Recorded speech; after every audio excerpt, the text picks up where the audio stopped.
Boa noite, pessoal. Tudo bem com vocês? Espero que sim. Vamos fazer a nossa prece, agradecendo a Deus e a Jesus por mais essa oportunidade de estarmos aqui reunidos em busca do equilíbrio, da conexão, que sempre possamos nos lembrar.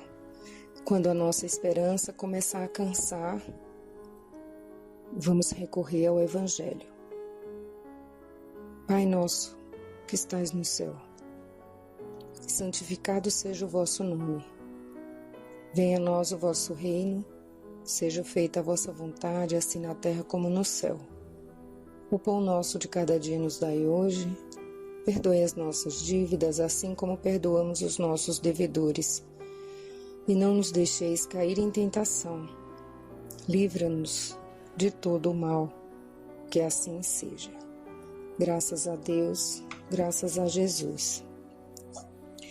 Então, dando continuidade ao nosso capítulo Presença de Deus, conversando sobre a forma de nós apresentarmos Deus aos nossos filhos desde muito cedo, alguns detalhes a respeito disso. Vamos seguir então. Finalizamos com as inúmeras seitas que o mundo tem conhecido. Muitas, se não a maioria de tais vivências, foram desastrosas. Deixaram sequelas de difícil erradicação e indeléveis marcas na mente e no coração de muita gente.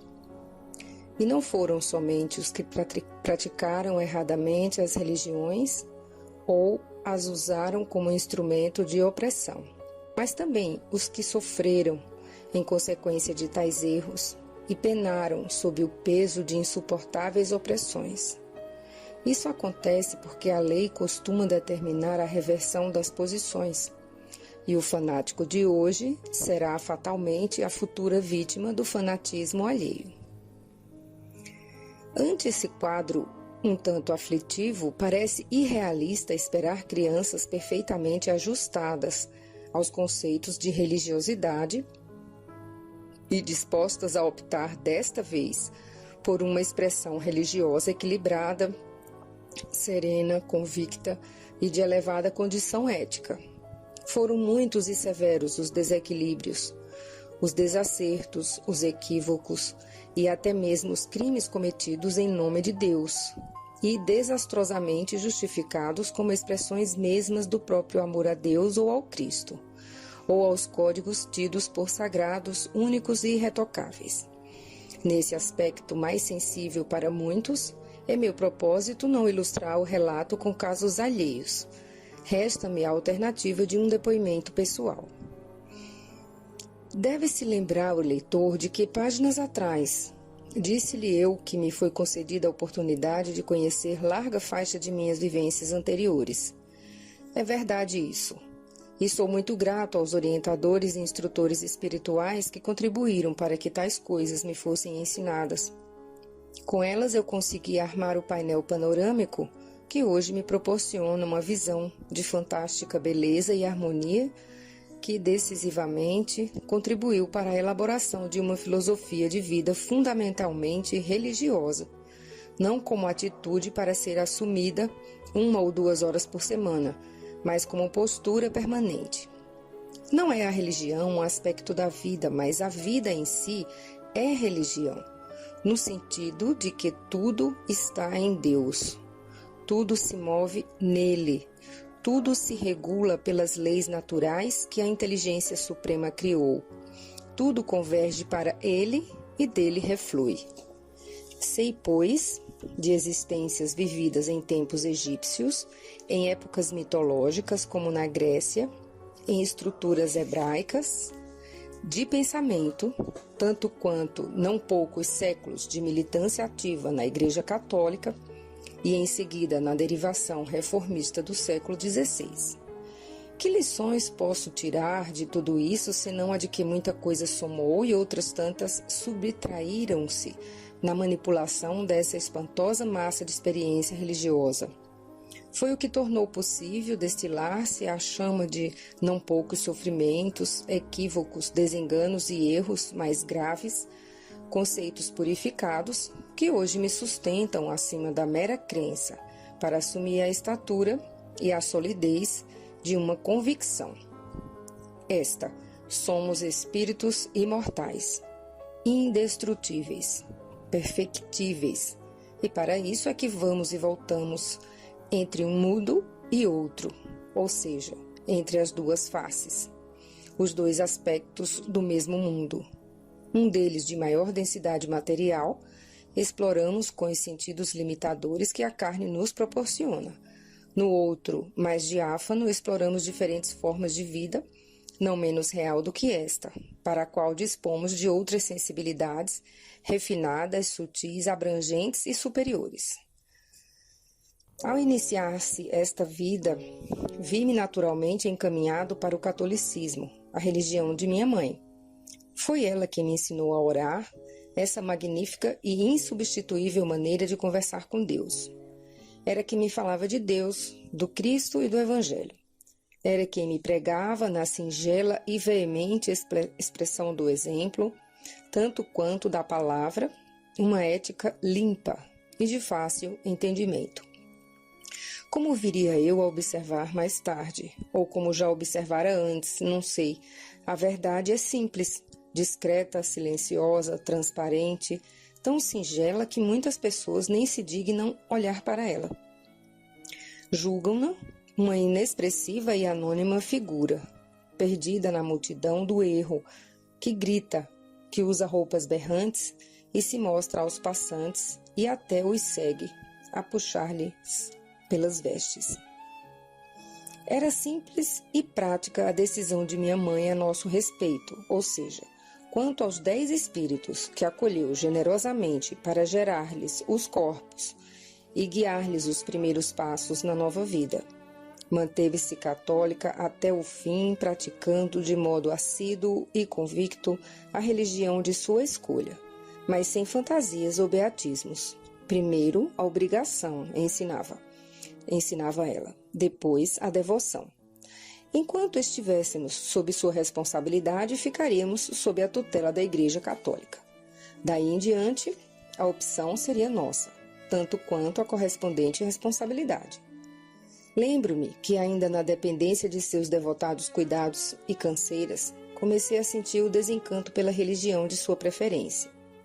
Não me atraíam os rituais, os sacramentos e obrigações paralelas, mas principalmente as estruturas de pensamento que me eram oferecidas. Eu começava a questioná-las e nem sempre suas respostas e esclarecimentos eram satisfatórios. Estou certo de que ela percebia tais vacilações e inquietações, como também é certo que me solicitava docemente a insistir na prática religiosa na qual via tantas consolações para suas dificuldades, lembrando-me a missa ou as obrigações sacramentais de praxe nas épocas devidas para que não pusesse em perigo minha alma, pela qual certamente ela se interessava e muito. Nunca, porém, forçou nada e nada impôs a nenhum de nós. Era de supor-se que teria preferido todos abrigados devotadamente sob as asas da sua amada igreja. Mas não desejou tomar por nós decisões que entendia pertencerem a cada um, a não ser no período da infância, quando não tínhamos condição de considerar os fatos, analisá-los e decidir o rumo a seguir. Sou grato a ela por tudo isso, o bom senso, o equilíbrio e a inteligente maneira de agir. Mais do que grato, considero-me privilegiado por ter tido a oportunidade de conviver com um espírito generoso e pacífico, embora decidido e firme, que nos impregnou com seu verdadeiro senso de religiosidade. Lembro-me de como isso foi importante para que eu pudesse atravessar sem maiores conflitos íntimos o período em que, sem conseguir aceitar mais as estruturas doutrinárias da sua religião, não tinha ainda devidamente conscientizadas as que eu certamente trouxera comigo nas profundezas da memória como programa de ação para esta existência. Foi uma época de incertezas, é verdade, de dúvidas, inquietações, desalento e desencanto também. Se não era aquela maneira de expressar-me como ser humano perante Deus e o universo em que eu vivia, qual seria então? 2 importantes pontos de apoio se salvaram em mim e sobreviveram a esse período de reformulação. A existência de Deus, que me parecia mais do que óbvia, indispensável a um universo claramente orgânico e harmonioso, e a grande admiração e respeito, carinho mesmo, pela majestosa figura de Jesus e sua filosofia básica, tal como eu podia vê-las nos textos evangélicos. Essa fase ficou, de certa forma, documentada, de vez que, com o primeiro salário ganho em um emprego melhor, recém-obtido, comprei em 31 de julho de 1939 um exemplar da Bíblia. Tinha 19 anos de idade. Minha mãe, sempre atenta, advertiu que se tratava de uma Bíblia protestante, certamente porque não encontrava nela o esperado e tranquilizador nihil obstat e o respectivo imprimatur de autoridade eclesiástica competente. Procurei tranquilizá-la, chamando sua atenção para a tradução de responsabilidade do padre Antônio Ferreira de Figueiredo, mas ela percebia determinadas notinhas de rodapé de aparência um tanto suspeitas para seu gosto. De forma alguma, contudo, interditou o livro às minhas pesquisas. Creio que confiava em mim e talvez na tradução do padre. Ademais, havia a nota seguinte: da edição aprovada em 1842 pela rainha Dona Maria II com a consulta do patriarca eleito de Lisboa. No fundo, porém, ela sabia que isso não queria dizer muita coisa, pois o texto que eu tinha provinha da edição aprovada pelo arcebispo, o que não queria dizer que era a edição aprovada mesmo com os 2 pp. Seja como for, essa é a Bíblia que me tem servido, entre várias outras mais recentes, há cerca de meio século. Desde logo passei a encontrar ali ressonâncias harmônicas com meu oculto diapasão íntimo. Penso hoje que talvez naqueles momentos em que eu estudava os textos com a firme deliberação de penetrar-lhes o sentido, desmaterializavam-se as barreiras do tempo e eu ouvia o Cristo ensinando as belezas de sua inesgotável sabedoria. Tantas vidas levara ouvindo e repetindo aqueles conceitos que já os trazia escrito no coração e na memória integral. Era como se reencontrasse velhos amigos e redescobrisse caminhos que trilhara em outros tempos, não sei onde nem como. Em suma, o Cristo chegara de novo às profundezas do meu ser. Ou será que nunca houvera estado ausente e eu apenas não me dera conta de sua presença? Muitos anos depois, uma pessoa mergulhada em suas memórias do passado me diria que conceitos que eu costumava rejeitar no contexto das tradicionais seitas cristãs eram os que não conferiam com aquilo que meu espírito sabia, de alguma forma ainda obscura para mim, não serem expressão fiel do pensamento de Jesus. Não tenho a pretensão de achar que minha experiência pessoal sirva de modelo a ser adotado por todos ou pelo menos por alguns. Nem me coloco eu próprio como um ser redimido, dotado de luminosas virtudes e inatingíveis perfeições. Estou bem consciente de minhas limitações e do muito que me falta percorrer até chegar a um estágio de razoável serenidade. Além disso, embora os mecanismos psicológicos sejam idênticos ou muito semelhantes em todos, cada um de nós tem sua peculiar maneira de agir e reagir aos estímulos que a cada momento nos chegam. Essa complexa dinâmica é resultado de todo um conjunto de experiências e vivências que, por sua vez, determinam certo grau de maturidade ou imaturidade de cada um de nós. Somos seres singulares, únicos, universos miniaturizados, partículas de consciência, meros pigmentos coloridos, que juntos aos milhares, aos milhões, emprestamos cor à comunidade em que vivemos, às épocas, aos contextos históricos, geográficos e sociais em que nos inserimos, de tempos em tempos, vida após vida. Nós acabamos encontrando o caminho, pois não há outro senão aquele que leva a Deus. Se muitos são os que Resolvem passar pelos atoleiros, pelos desertos e espinheiros. Que fazer? Não é direito de cada um e responsabilidade o livre decidir pelas opções que se vão apresentando? Afinal de contas, Deus não tem pressa, porque está além e acima do tempo e do espaço. Mas é muito pouco inteligente, dói muito e demora demais chegar quando nos obstinamos infantilmente em fazer a caminhada sem Ele, como se isso fosse possível. Um dia fazemos uma parada para pensar e nos dizemos: meu Deus, quanto tempo perdido, quanto sofrimento inútil. É aí que começa a subida para a luz. Ela será tanto mais rápida e fácil, mesmo em sua lentidão e dificuldade, quanto mãos generosas se estenderem para nos ajudar, acendendo fachos pelos caminhos, sustentando-nos no momento do tropeço ou fazendo junto ao nosso ouvido a concha amiga, para que seja sussurrada uma palavra de encorajamento, de amor fraterno e de solidariedade. O que importa é isso, não esta ou aquela religião específica. O que importa é a presença de Deus em nós. Claro, mas não apenas isso, e sim a nossa consciência de tal presença. E isso começamos a perceber primeiro no coração de mães generosas, antes de notar que também em nós ele está. Se lá não conseguirmos vê-lo, qualquer que seja a razão, podemos estar certos de que ficará mais fácil encontrá-lo em nós mesmos. Indo para o próximo capítulo, o pós-escrito que virou o capítulo.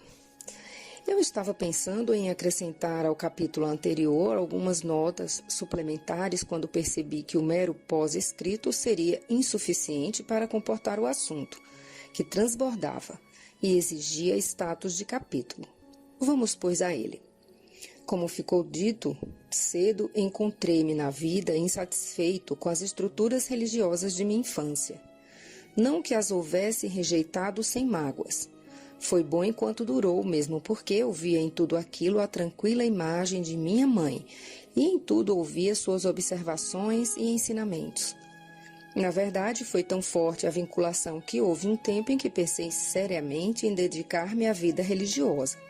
Estranho como possa parecer, meus colegas de ginásio me puseram o apelido de vigário, por causa de meus hábitos de reclusão, um pouco austeros, avesso a envolvimentos com os distúrbios próprios da idade e incapaz de pronunciar um palavrão, hábito que conservei a vida inteira. Sabia-se até que eu não gostava de anedotas ditas picantes ou conversas de teor duvidoso, que então me constrangiam como ainda hoje. Eu me vira de repente sem uma religião específica, e isso de certa forma me incomodava e desencantava. Muitos anos depois leria em Silverbird, o sábio guia espiritual de Maurice Barbanel, que nós, as criaturas humanas, nos preocupamos demais com rótulos. Coisa semelhante encontramos em Saint-Exupéry, que faz o Pequeno Príncipe dizer que as pessoas são muito fixadas em números. Realmente, logo que uma pessoa conhece a outra, quer saber quantos anos tem, quantos francos, cruzados novos ou dólares ganha por mês, quanto vale sua casa, apartamento, quantos filhos possui, se os tem e coisas dessa ordem. Na época, contudo, eu não sabia ainda que não tinha a menor importância termos ou não rótulo. Eles podem servir para facilitar a nossa identificação com os outros, mas pouco nos servem, se não simbolizarem uma convicção. Quisesse ou não, acho que isso me incomodava. O rótulo de católico não me servia mais, e eu ainda não tinha outro para colar por cima. O de protestante não me assentava, não sei por que misteriosas razões. Quanto ao de muçulmano ou budista, deles não cogitara. O de ateu me repugnava liminarmente. O de espírita não me ocorrera ainda considerar, mesmo porque ficara em mim um resíduo de desconfiança depositado por sermões e prédicas que ouvira e livros que lera, advertindo quanto aos perigos dessa seita ou heresia patrocinada diretamente pelo demônio, a mais segura para levar a pobre alma indefesa e incauta para os subterrâneos do inferno. Seja como for, a busca para mim continuava. Eu tinha de ter algum rótulo, mas onde encontrá-lo? E como saber que me serviria para repor o que eu recusara? Paradoxalmente, contudo, eu sabia que havia um rótulo à minha espera em algum lugar, ao qual eu ainda não chegara. Era, portanto, uma questão de esperar com a possível dose de paciência. Enquanto isso, percorria regularmente as páginas do Evangelho e voltava a examiná-las nos pontos de meu maior interesse, especialmente as epístolas de Paulo, que mais me atraíam, se bem que muitos aspectos de seus ensinamentos me parecessem obscuros ou mesmo incompreensíveis. Como, porém, tudo aquilo deveria ter um sentido e uma razão de ser, eu entendia que me faltava uma chave qualquer, com a qual pudesse abrir as portas e cofres, que certamente guardariam riquezas de sabedoria. Posso hoje perceber que eu era cristão, mas num sentido que não conferia com as formas de cristianismo que me eram oferecidas. Além do mais, autoridades religiosas, eu as ouvira e lera durante tempo suficiente, decretavam que só era cristão com direito a ir para o céu aquele que pertencesse com exclusividade à igreja que elas representavam. Eu vou dar uma pausa aqui, continuamos na próxima semana.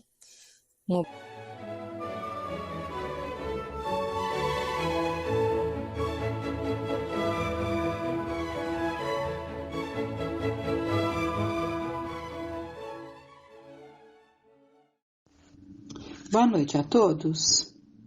Vamos nesse encontro retomar algumas colocações da doutora Elaine Aldrovandi no livro Seja Feliz, Diga Não à Depressão, mais alguns pontos que ela coloca lá, entre tantos outros, apenas para que percebamos a importância que com certeza estamos dando muito mais a atenção à nossa saúde, ao nosso equilíbrio, porque percebemos que temos que buscar esse equilíbrio, buscar um equilíbrio do nosso corpo, né? Tudo através ali de cuidados necessários para que nos mantenhamos em equilíbrio, que reflete no nosso corpo físico.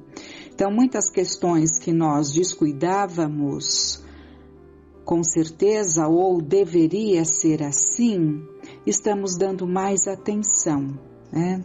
Então ela coloca: na depressão, a mente se entrega à tristeza avassaladora, o que leva o indivíduo a fechar-se em si mesmo e desligar-se progressivamente da vida. O infeliz perdeu o prazer de viver e acalenta o desejo de morrer, mesmo quando não declare pensar em suicídio ou não ter coragem para tal. O fato é que o subconsciente registra a ideia de que viver não vale a pena e que a morte seria bem-vinda.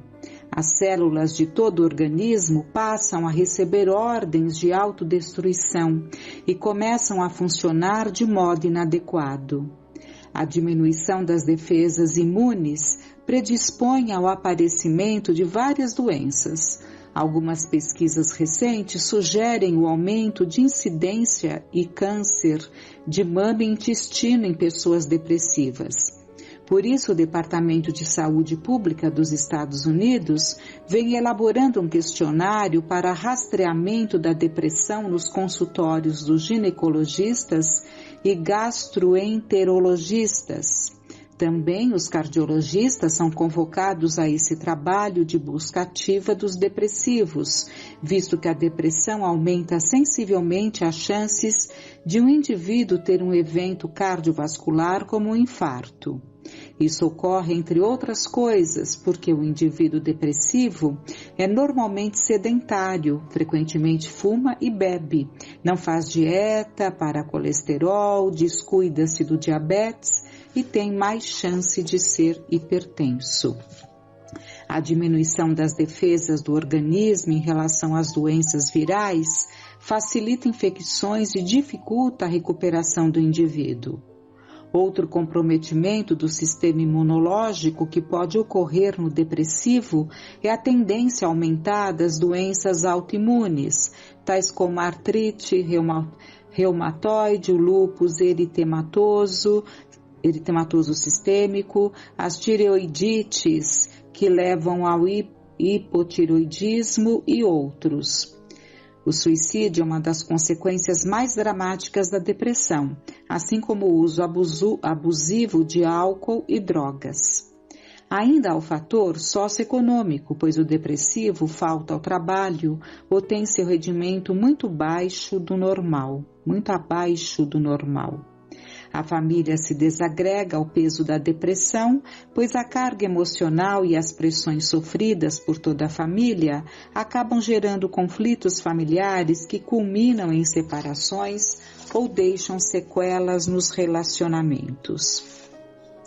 Então, separamos estas questões abordadas por ela, entre muitas outras, para que fique um alerta para todos nós, dos cuidados que temos que tomar e buscando essa saúde mental, a saúde do nosso organismo, sabendo que tudo começa especialmente nos nossos pensamentos, como lidamos com os nossos pensamentos.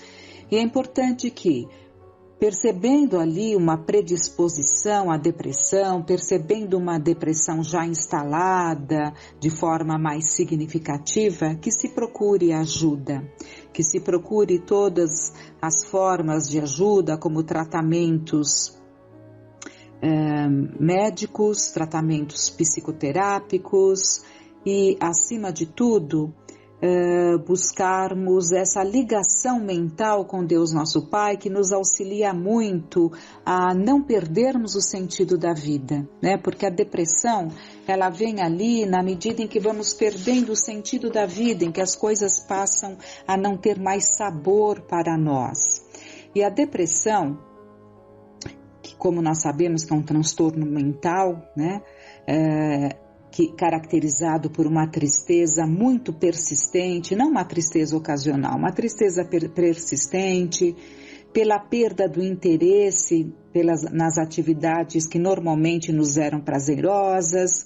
E sabemos que a OMS, ela afirmava que até o ano 2020 nós teríamos 350 milhões de pessoas no mundo sofrendo de depressão. Imaginemos então, com tudo que temos vivido, aqui no Brasil desde 2020, né? O que tem gerado tudo isso em termos de transtornos, em termos de angústias e de depressões instaladas. Então, mais do que nunca, temos que estar atentos a todas essas questões para que nós busquemos a condição de passarmos por essa situação que deve gerar aprendizado, mudanças de hábitos para melhor, porque sem mudanças de hábitos não há nenhuma mudança, nenhum resultado positivo, né? Se continuarmos fazendo exatamente as mesmas coisas, agindo da mesma forma. E para isso, então, nós separamos do livro da Amélia Rodrigues, Sublime Encantamento, de um dos livros dela. Ela tem vários livros que falam sobre Jesus. E por que Sublime Encantamento? Porque nós temos que buscar, através da leitura diária, persistente, do estudo do Evangelho, nós temos que buscar conhecer a Jesus porque Ele é o caminho. Se nós queremos alcançar um equilíbrio, nos mantermos pelo menos mais equilibrados, não há outra forma. E ela vai descrever o encantamento que Jesus trouxe a todos ali na época em que ele aqui esteve. E é esse encantamento que nós temos que buscar. Percebamos que é importante buscarmos essa familiaridade com o nosso Mestre Jesus. Uma psicosfera inusual dominava a paisagem das almas naqueles dias.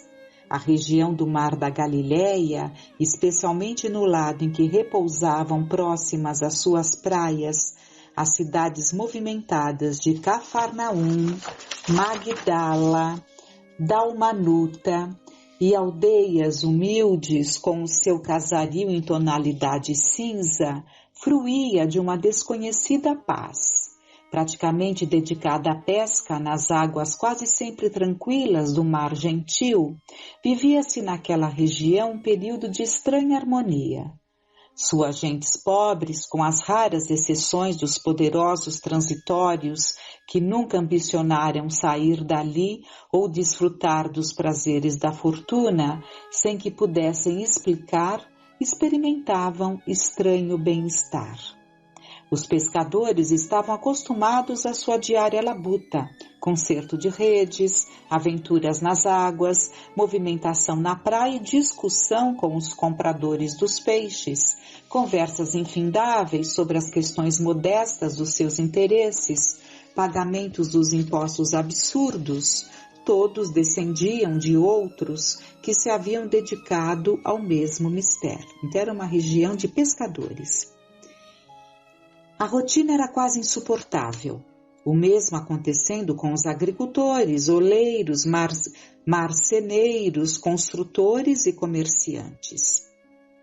Cafarnaum era uma cidade grandiosa, considerando-se os padrões da época, pois que ali havia uma sinagoga importante e possuía ruas calçadas, praças formosas, mansões e casebres como em toda parte.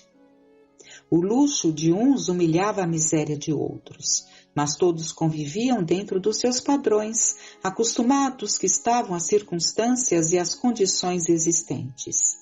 A política infame de César esmagava os dominados em toda a parte, e a luxúria, o Fausto, os constantes desafios do tetrarca, desde há muito silenciaram os ideais libertários, esmagando com os impostos exorbitantes os trabalhadores e o povo sempre reduzido à miséria.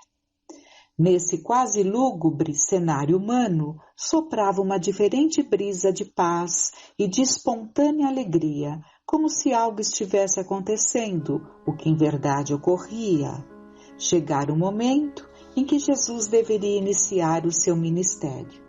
Ele havia elegido aquela região simples, de onde, por ironia, asseverava-se que nada de bom poderia sair. Seria, portanto, um paradoxo, pois os fatos iriam demonstrar o equívoco deste comentário desairoso. Num magnífico dia de sol, enquanto todos laboravam como de costume, ele saiu a pescar. Homens para o seu reino. Então Jesus saiu a pescar homens para o seu reino, para a implantação de uma diferente era, como jamais dantes ou depois houvera ou se repetiria. Caminhando vagarosamente, acercou-se de uma barca onde os irmãos Pedro e André, os irmãos Boanerges, por Jesus apelidados como filhos do trovão, se encontravam, e após fitá-los demoradamente, produzindo nos observados certa estranheza, pois que o não conheciam, disse: Vinde após mim, e eu vos farei pescadores de homens. Uma harmonia incomum penetrou-lhes as almas, e eles ficaram extasiados. Ninguém nunca lhes falara naquele tom, daquela forma. O estranho continuou olhando-os de maneira transparente e doce, aguardando. Na acústica do ser, identificaram aquela voz, que parecia adormecida por muito tempo e agora ecoava suavemente. Não sabiam qual era a intenção dele, nem os recursos que possuía, nem sequer podiam identificar a que se referia, percebendo somente que era irresistível seu convite. Desse modo, magnetizados pela sua presença, deixaram o que estavam diligenciando e o seguiram. Ele não deu explicação nenhuma. Tão poucos convidados fizeram qualquer pergunta. Poder-se-ia pensar que era o Senhor chamando os seus servidores, que o atenderam sem protesto, sem vacilação. De certo, a sua rotina era cansativa e estavam saturados, mas era aquele o único recurso de sobrevivência de que dispunham, por isso amavam o que faziam. Aquele foi-lhes o momento definitivo da existência, que se modificaria para sempre. Caminhando com alegria em silêncio, Jesus foi adiante e convidou outros 2 pescadores, um dos quais muito jovem e de aparência sonhadora, e falou-lhes com a mesma candura. Então eles, deixando logo as redes, seguiram-no. Eles não relutaram, nada indagaram, como se estivessem apenas aguardando o convite. E as redes que estavam consertando caíram nas areias, e deixando imediatamente o barco e o pai, os seguiram. No dia seguinte, quis Jesus ir a Galiléia e achou a Filipe e disse-lhe: segue-me. Ele levantou a cabeça quando o viu chegar e sorriu, enquanto ouvia a invitação. Segue-me. A partir dali, toda a região foi modificada. Os comentários tornaram-se focos de controvérsias e de considerações incongruentes. Ninguém entendia o que acontecera com aqueles antigos pescadores e outros, como o cobrador de impostos, que deixou também a sua coletoria para segui-lo, apenas recebeu o chamado.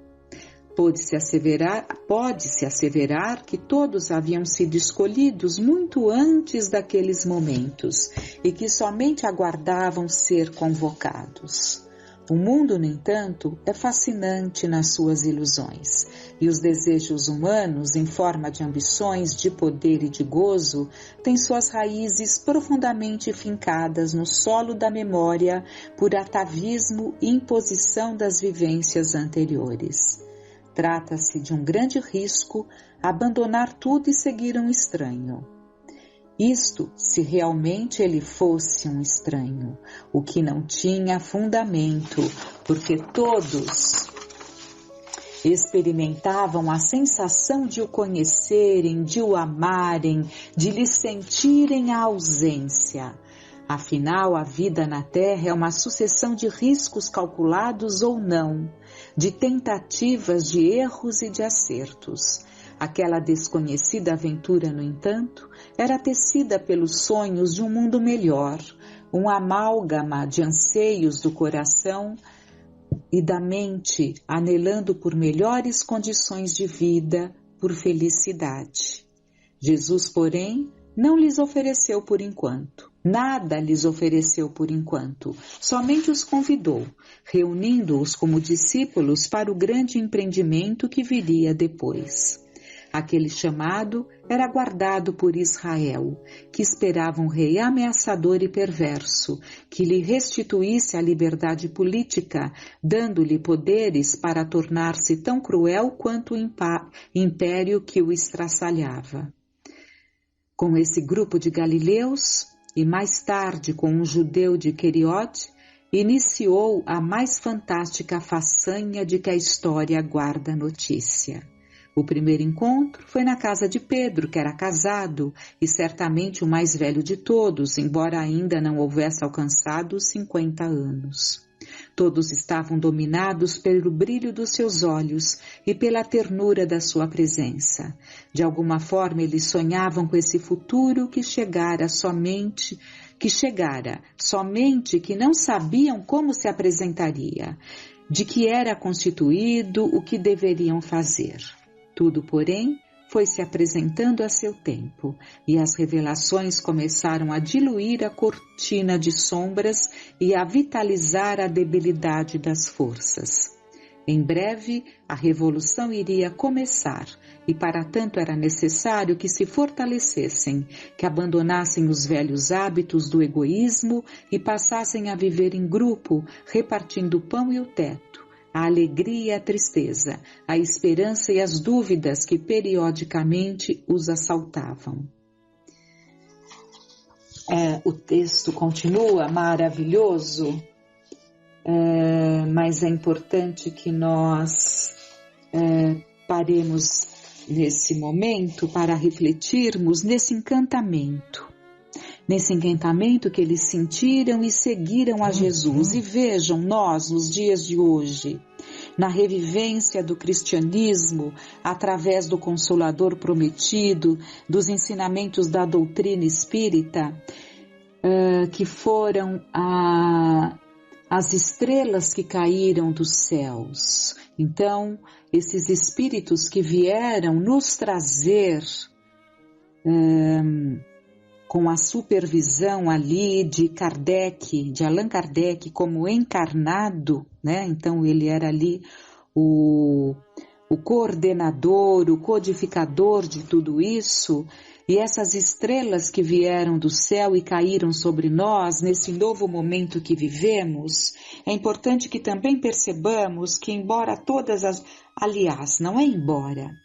por todas as dificuldades que estamos vivendo especialmente próximo a nós ou mais distante, mas todos nós estamos vivendo de uma forma ou outra as consequências muito próximas ou chegando de tudo isso que está acontecendo nestes tempos. Então, mais do que nunca, nós temos que fazer brotar em nós esse encantamento pela figura do nosso Mestre Jesus, porque ele já nos falou sobre esses momentos que viveríamos. Mas é preciso que saibamos passar por esses momentos para que eles sejam proveitosos para o nosso crescimento, para o nosso aprendizado e de todos aqueles com quem nós convivemos, que de alguma forma nós possamos ajudar a trazer Jesus para morar em nossos lares. Com muita confiança, com muita gratidão no coração, que todos esses ensinamentos, todos esses exemplos façam eco, permaneçam nos nossos pensamentos para as nossas reflexões. Sempre busquemos vibrar com muito amor, com muito carinho, por tantos que sabemos que nos chegam as notícias, que vivem situações tão dolorosas, tão sofridos, tão necessitados. Com muita gratidão no coração, tenhamos uma noite